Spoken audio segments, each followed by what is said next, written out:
Hey, what's up you guys? So I'm here with what might be the replacement to the Sarb 033. Recently we saw the introduction of what's now dubbed the 5KX, and it was kind of a modern refresh of this Seiko SKX, and we got some new things, we lost some old things. Overall, I think it's been pretty well received, but I think there is a feeling that Seiko is trying to price themselves, kind of raise the prices of some of their products, and I think this is going to demonstrate the same thing, that trend.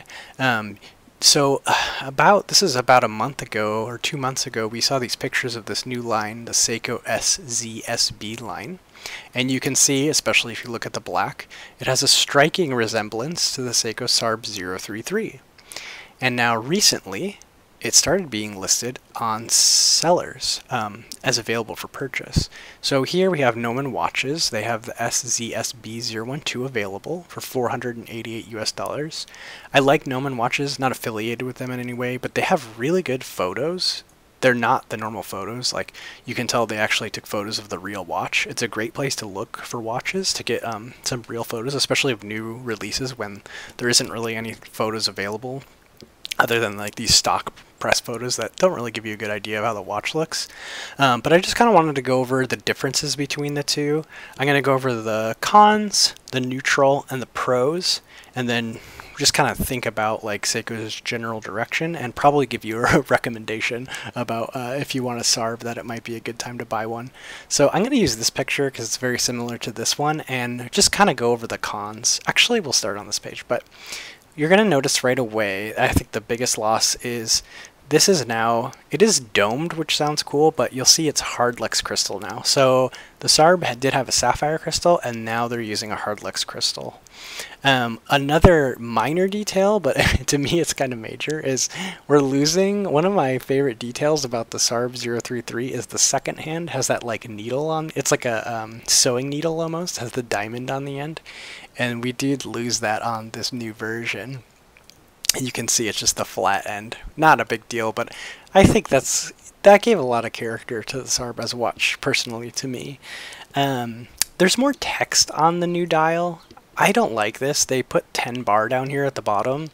Now, it's true that both watches are 10 bar water resistant, but I don't think it's necessary to put it on the dial. You can see they wrote, it's the same applied Seiko and then automatic 23 joules as on the Sarb, but they just went ahead and stuck 10 bar at the bottom there. And it's just another font. So now you have like 4 different fonts on the dial. It's too much for me. I don't like that addition. Very minor, but I think they could have left that off. You no longer get a signed crown, so I really like the signed crown on the Sarb. Another kind of minor detail, but that deep etched S, I really like that about the watch. And on the new watch, the crown is unsigned. So another more minor detail. The case is a little bit less intricate. The case is kind of cool. I like the shape, and we have the addition of these crown guards. But one of the things that was really cool on the Sarb case is that it has this step effect where the bottom level is this stainless steel, like high polish, and then it steps up into brushed, and it kind of just gives more depth and nuance to the case of the watch, whereas on the new one you just have the looks like high polish and then brush on the top, and there's not that transitioning level anymore. So a slightly less intricate case, but different, not necessarily bad. The movement has gone down from the 6R15, which has a Spron mainspring and a 50-hour power reserve, to the 4R35. So they're both hacking and hand winding. The 4R35 is actually developed after the 6R15 as kind of like a cost-saving version of the 4R35 of the 6R15, because it doesn't use that Spron mainspring. But timing-wise and accuracy, you're probably going to be pretty close. You just lose that extra power reserve. It's just interesting to see that they kind of are stopping to put the 6R15 movements in a lot of watches and replace it with the 4R35. There is the new 6R35, which has a 70-hour power reserve, but I don't know if that's going to get put in maybe a different kind of style dress watch that's similar to the Sarb. We'll have to wait and see, but that's kind of a downgrade on that as well. And then the final negative is on the lugs are kind of long for the bracelet. The end link here, there's kind of a gap here. It's not the end of the world, and to be honest, it's not perfect on the Sarb either, but it's a lot less noticeable. These lugs do seem to kind of overhang the end link of the bracelet, which I kind of see as a negative.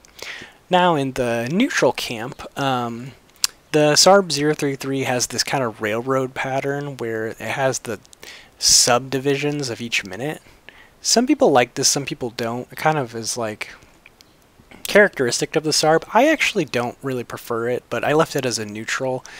I actually do prefer on the new version, this SZSB, is they just marked the minutes. It's a little bit less busy and intricate, and I just kind of like it better on a kind of more dress style watch. Another neutral thing is we got crown guards. I think this is just kind of styling on the watch. It's not pro or con for me. And then the final neutral is it is 40 millimeters, so we're gaining 2 millimeters on the watch. I think people will be unhappy about that generally. I think 39 millimeters might have been perfect. 40 is kind of big for a dress watch. It's kind of funny because the Seiko Sarb, or the Sarb to me, is more of kind of a dressy sports watch. It's like maybe Seiko's version of like the Rolex Explorer. It's kind of like it's kind of works in every situation, especially because you can switch it like from the bracelet to leather, etc., to dress it up or dress it down. I think that this watch would actually be better as a 40 millimeter, this kind of sporty style, and then this one would be better as a 38 because there's no lume on this one. It's kind of more of, to me, I guess it's still kind of a field watch, but it's more of like a dress watch to me when you drop the lume. But I'll leave that in the neutral. In the pros column, you do get colors, so that's cool. This is very reminiscent of the two Sarbs that we have now, the cream and the black. But there's this blue dial that I'm sure is going to be gorgeous in real life, in natural light. And then this very interesting golded hands one with the black. I'm not a big fan of this one, but at least there's more options. They're kind of providing more options. The indices and the hands this is again in the pros column, they look very sharp. Like, because they dropped the lume pip, it looks like they use kind of like different indices, and they just have a lot of texture on them, and they have really sharp angles. I think they're going to catch the light really well, so I think these indices will actually look better than the Sarb 033. And then finally, I did list it as a pro and a neutral, but I think the 40 millimeter size is still good. The cocktail times I think are 40.5 millimeters, closer to 41, so I like that they stuck kind of middle of the ground. I would have liked to see 39. So overall, I think this is just the way Seiko's repositioning themselves. You have to remember the Sarb came out, I believe it came out in like, I'm going to get this totally wrong. It's either like 1996 or 2000, I think 2006. So remember this kind of pricing structure when it came out first, the MSRP is now 14 years ago. So it's reasonable that the MSRP is going to be higher on these new lines. I just don't like to see them dropping the sapphire crystal, dropping to the 4R35 movement, and increasing the price. It seems aggressive, but I think this is just the new reality from Seiko, and this is the way they're going to reposition their product. And I think as long as sales support it, that's just the way it's going to be. So I leave you with this video as a recommendation. If this does not appeal to you, now is the time to pick up a Seiko Sarb 033. I've actually had one for 2 years. I rotate watches pretty regularly, but this is kind of in my forever collection. It's a great watch, and even now, I think the MSRP, like when I bought mine, I think I got it for like $300. It's been rising as these are out of production. You know, they made a lot of them, so they're still around, but it's $425 now on Amazon. And that's still cheaper with the better movement and the better crystal than this new SZSB012 on Nomen watches. It's $488. And that's not a knock on Nomen watches. I think the MSRP is like $750 or whatever. This is just what they're going to sell for. Probably when they're new, they'll be higher and they'll go down. But this is just going to be the new reality of Seiko. So I think if now is the time, if you wanted to get a Sarb, this is the time to get it before these get washed up, or not washed up, like they run out. and they're no longer available, and you'd have to get one of these. That being said, if you are interested in one of these, I think the blue dial might be the way to go. I think it's going to look really cool. So I'm going to leave it there. Let me know your thoughts on this new, what is potentially the Sarb 033 replacement. It's very strikingly similar.